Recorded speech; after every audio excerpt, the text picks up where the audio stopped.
never made it, but I know what it takes. I'm motivated by a mix of emotion. Got my statement, and I'm reading it slow so I can understand it fully. Olá, sexto ano, boa tarde. Pra gente conversar melhor, eu vou retirar a máscara. Mas, quando for sair, lembrar sempre de lavar sempre nossas mãos bem lavadas com água e sabão. Se por um acaso o ambiente que você esteja não lhe permita que você lave bem as mãos com água e sabão, você pode estar utilizando álcool em gel. E fique em casa, mas se existir a possibilidade, a necessidade de você sair, sempre utilize máscara. Se proteja quem você ama, que é o que a gente está fazendo no momento. Esse período de quarentena, a gente teve as férias, mas ainda não podemos estar em sala de aula. Então, nós vamos ter as aulas virtuais aqui através do canal, certo? Então, para proteger quem a gente ama, para nos protegermos, a gente vai ter essa distância, manter essa distância. Então, é muito importante ter essa distância agora, para que o mais rápido possível a gente retorne às nossas aulas presenciais. Para iniciar o nosso capítulo 3, eu gostaria que vocês abrissem os livros, acompanhassem a aula com os livros em mãos. E se por um acaso existir alguma dúvida sobre o conteúdo, podem me acionar, como vocês já sabem, certo? Então, para iniciar o nosso capítulo 3, eu gostaria que vocês abrissem na página 98, página 98. Nosso capítulo 3, ele tem por tema, mundo mágico. E para falar sobre o nosso gênero textual que vai ser trabalhado dentro do capítulo 3, eu vou iniciar perguntando: você aí de casa, sabe o que é lenda? Já ouviu falar em lenda? Quem já ouviu falar em Saci Pererê, Mula Sem Cabeça, Curupira, Negrinho do Pastoreio? Se vocês já ouviram essas narrativas, então de certo vocês já sabem mais ou menos o que é uma lenda, certo?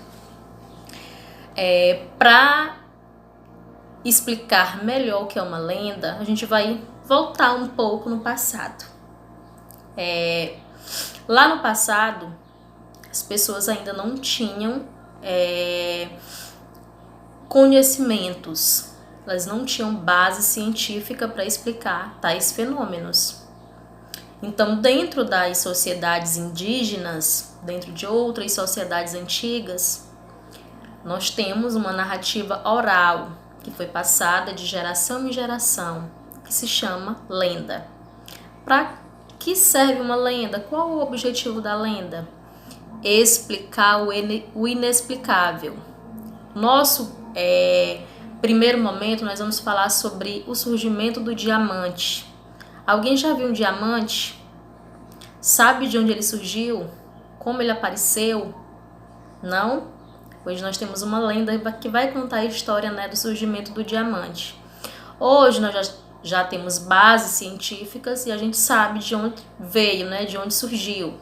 Mas em passados remotos, lá nas sociedades antigas, eles não sabiam, certo? Então vamos lá. Então já sabem o que é uma lenda.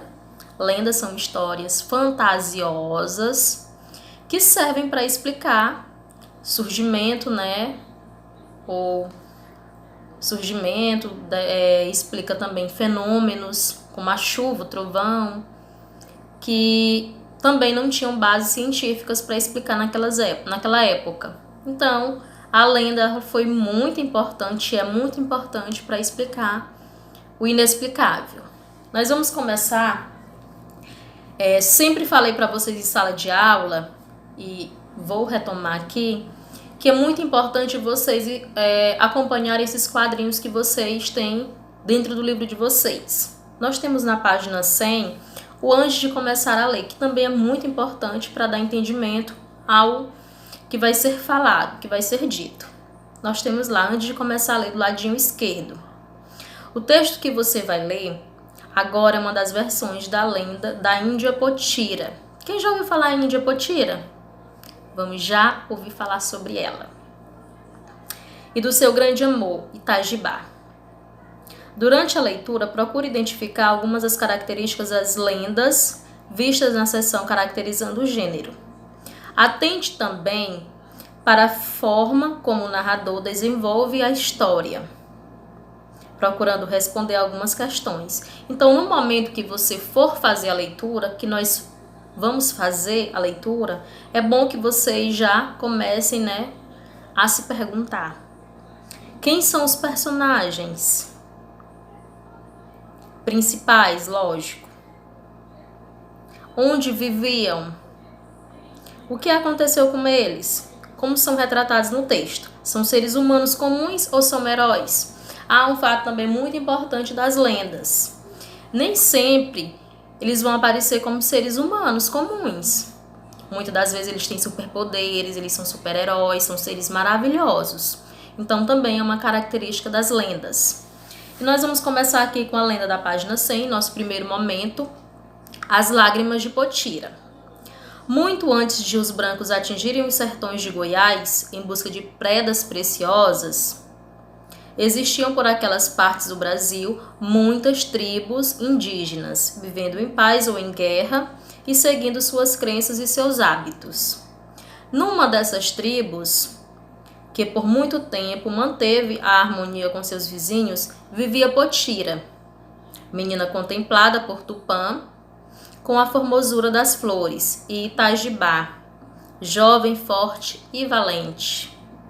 Era costume na tribo as mulheres se casarem cedo e os homens assim que se tornassem guerreiros. Quando Potira chegou à idade do casamento, Itajibá adquiriu sua condição de guerreiro. Não havia como negar que se amavam e que tinham escolhido um ao outro. Embora outros jovens quisessem o amor da indiazinha, nenhuma ainda possuía a condição exigida para as bodas. De modo que não houve disputa e Potira e Itajibá se uniram com muita festa. Corria o tempo tranquilamente, sem que nada perturbasse a vida do apaixonado casal. Os curtos períodos de separação, quando Itajibá saía com os demais para caçar, tornavam os dois ainda mais unidos. Era admirável a alegria do reencontro. Um dia, no entanto, o território da tribo foi invadido por vizinhos cobiçosos. Devido à abundância da caça que ali havia, Itajibá teve que partir como outros homens para a guerra. Potira ficou com os outros homens para a guerra. Potira ficou contemplando as canoas que desciam rio abaixo, levando sua gente em armas sem saber exatamente o que sentia, além da tristeza de se separar de seu amado por um tempo não previsto. Não chorou como as mulheres mais velhas, talvez porque nunca houvesse visto ou vivido o que sucede numa guerra. Mas todas as tardes ia sentar-se à beira do rio numa espera paciente e calma, alheia aos afazeres de suas irmãs e à algazarra constante das crianças. Ficava atenta, querendo ouvir o som de um remo batendo na água e ver uma canoa despontar na curva do rio trazendo de volta seu amado. Somente retornava à taba quando o sol se punha, e depois de olhar uma última vez, tentando distinguir no entardecer o perfil de Itajibá. Foram muitas tardes iguais, com a dor da saudade aumentando pouco a pouco, até que o canto da araponga ressoou na floresta, dessa vez não para anunciar chuva, mas para prenunciar que Itajibá não voltaria, pois tinha morrido na batalha.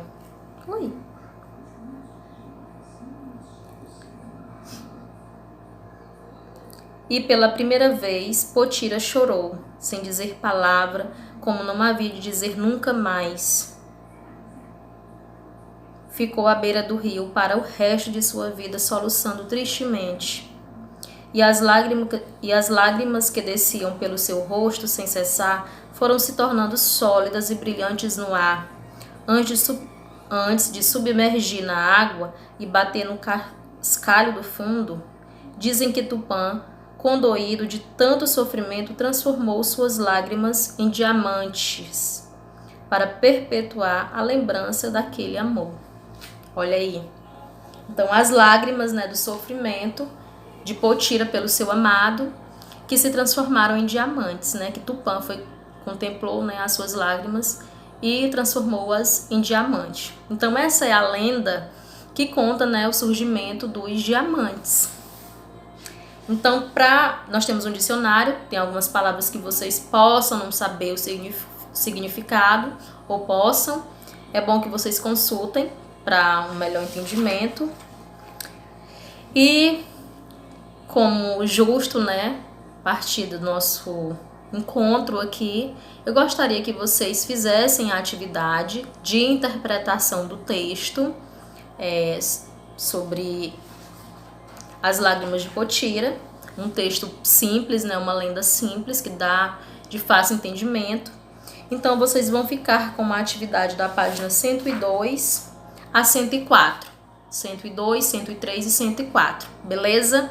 E até a próxima. Tchau, tchau. Beijos. Bons estudos.